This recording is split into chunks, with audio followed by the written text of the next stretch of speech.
So thank you. Yes. So నా సాహు గారపట్టి గారిని మాట్లాడాల్సిందిగా కోరుకుంటున్నాము ప్రొడ్యూసర్. ముందుగా మీడియా ఫ్రెండ్స్ అందరికీ థ్యాంక్స్ ఫర్ సపోర్ట్ అండి. మీ అందరు లాస్ట్ 2-3 డేస్ నుంచి ఈ మూవీని మేము ఎంత ప్రమోట్ చేసామో అట్లానే మీరు కూడా మాతో కలిసి ఈ మూవీని ప్రేక్షకులకు చాలా దగ్గర తీసుకెళ్లారు. And I thank you all for that. And డెఫినెట్గా మూవీ చాలా బాగా పర్ఫామ్ చేస్తుంది. మేము ఏదైతే అనుకున్నామో ఆ నెంబర్స్ మేము చూస్తాము.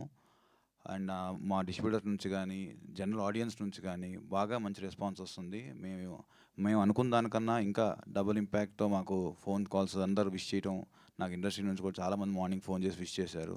So happy for that. And మా బ్యానర్లో చాలా మంచి సినిమా పడింది. అండ్ ఐ థ్యాంక్ కౌశిక్కి, పనిచేసిన ప్రతి టెక్నీషియన్కి, అట్లానే మా హీరో సాయి గారికి, హీరోయిన్ అనుపమ గారికి అండ్ ఆల్ అదర్ ఆర్టిస్ట్ వాళ్ళందరి సహకారంతో ఇంత పెద్ద సక్సెస్ ఇచ్చాం. And it's a very proud moment for me. Thank you one and all. Thank you Sahu garu, thank you so much. Always big screen మీద షైన్ అవుతూనే ఉండాలి. షైన్ స్క్రీన్స్ అని మనస్ఫూర్తిగా కోరుకుంటున్నాను నేను. అండ్ నా లైక్ కాంటెంట్ ఓరియంటెడ్ సినిమాని ఓకే చేసి ఆయన పర్ఫార్మెన్స్తో ఆ కంటెంట్ని నెక్స్ట్ లెవెల్లో ఉంచిన